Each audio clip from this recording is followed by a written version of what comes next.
time for this. I know, I'm not either. I'm just saying, what they have put together over the last 3 years is one of the great stretches of success in the 21st century, salary cap era, whatever you want to look at.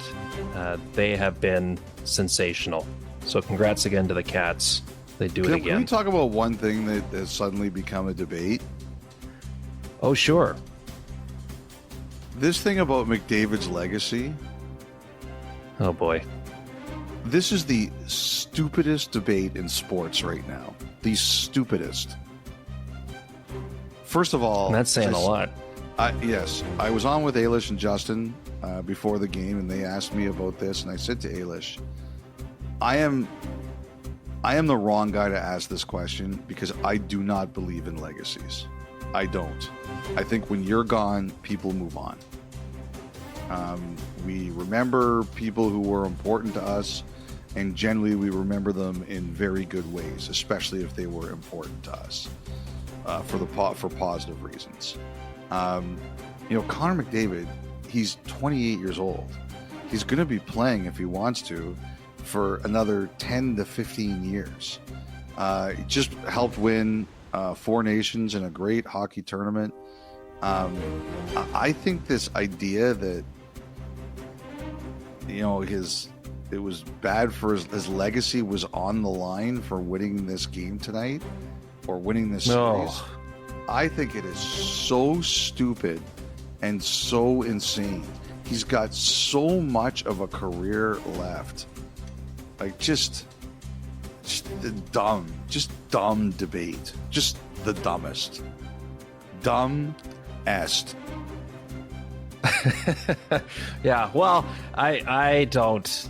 When you're still in the middle of a career, absolutely. There is no reason to have any type of discussion. When it's all said and done, I totally get your point, Elliotte. Like, at the end of the day, we move on.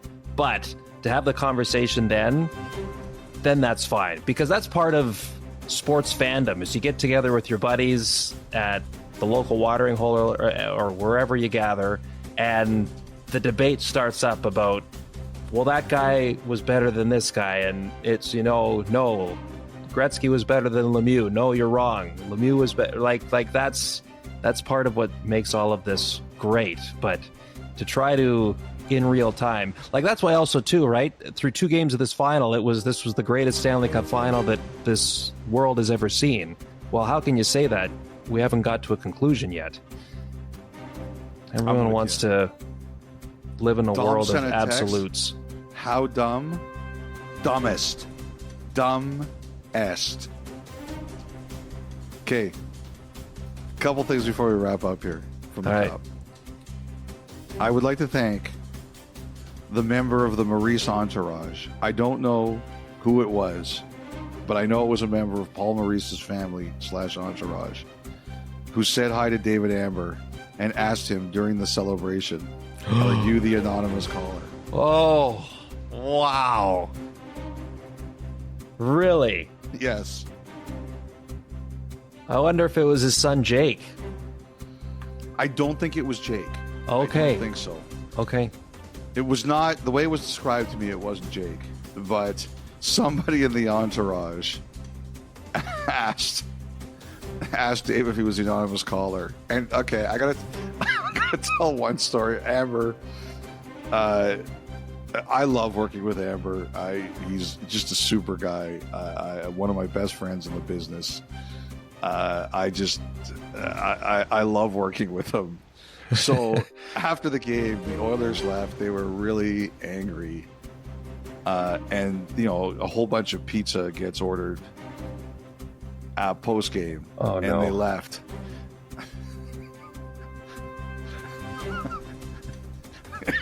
Amber grabbed the box. Nobody's the whole box. Yeah. So, now, to his credit, he brought it back for the staff in the green room. Yeah, but it's not his pizza. But to me, there is just there's a pizza here.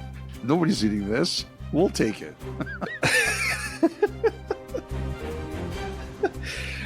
Because the man, he does need to eat. He gets very grumpy. man, it was a long day. You're on the ice. Oh, I know.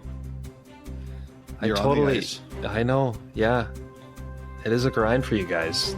It was great. Get hungry. So I hope the pizza Those was interviews eaten. make you hungry. Oh yeah. When I got back, the box was totally empty, and someone said to me, "Do you want to know the story of this pizza?" And I'm like, "Sure." And I was like, "This story did not disappoint." That's good. Yeah, leave the DA. That's fantastic. Well, now we just wonder, will the story of the anonymous voicemail Yes. become nothing more than a cold case file? Because as they stated in their last message, they would reveal themselves if the Oilers won. So do we have to continue to wait until the year that the Oilers... I think that's up to the anonymous caller. Only they Absolutely. can decide. Well, I'm just trying to lure out one final message from them to give us something to hang our hats on as we move into the off season and get set for the draft and free agency and all of that. All right, Wow. Kyle, last thing I'm going to say on the Cup final before we move to news. Okay. We missed you here. Thanks, buddy. I was told to make sure that was conveyed. Gene Principe did an incredible job these playoffs. Sure did. His role as the ringside reporter at the Stanley Cup final. Just a great run, Gino. But we all you're away for the best reason. But we all missed you here. I appreciate that, Freach. Yeah, Gene was great. As I said, one thing is a bummer to miss, the other one I can't miss. So we remain in day-to-day mode here at home for the arrival of our firstborn, Elliotte. So yes, thank you again for that. And one of my favorite parts of the Stanley Cup final experience is the post-series gathering with our group at whatever hotel we're staying at the final night before everyone takes off for the off-season. And that, I know, is where you are headed next after we get through the rest of this. So go enjoy that. Thank you, Kyle. We now bring you the rest of our podcast.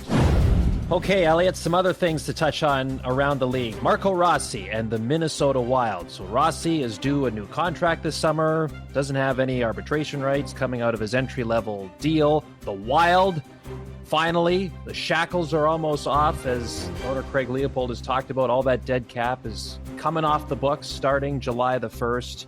But his name has been out there for a few different reasons lately. What is the latest you can provide on that matter? I just wanted to remind everybody there's been a lot of rumors flying around about Rossi. I just wanted to remind everybody that Minnesota has made it very clear if they're making this trade, they're not making their team worse. Like, there's a lot of talk going out there right now, and I think one of the real challenges to making trades at this time is that everybody is trying to get better, basically with the exception of Pittsburgh. Pittsburgh is, what was the joke you told about there's a car going the wrong way on the highway and he says, never mind, there's 50 of them? Yeah, there's not just one, there's hundreds. There's not just one, there's hundreds. That's Pittsburgh. There's a car on this highway, there's a car on this highway that's trying to get better. There's not just one, there's 31 of them, and the other one, Pittsburgh, is going in the other direction. So like that. Sorry. It's like planes, trains, and automobiles. You're going the wrong way. He's drunk. How does he know which way we're going? Which way we're going, yes. So, that's the thing that's going on right now is a lot of people want to make trades. A lot of people want to make big moves.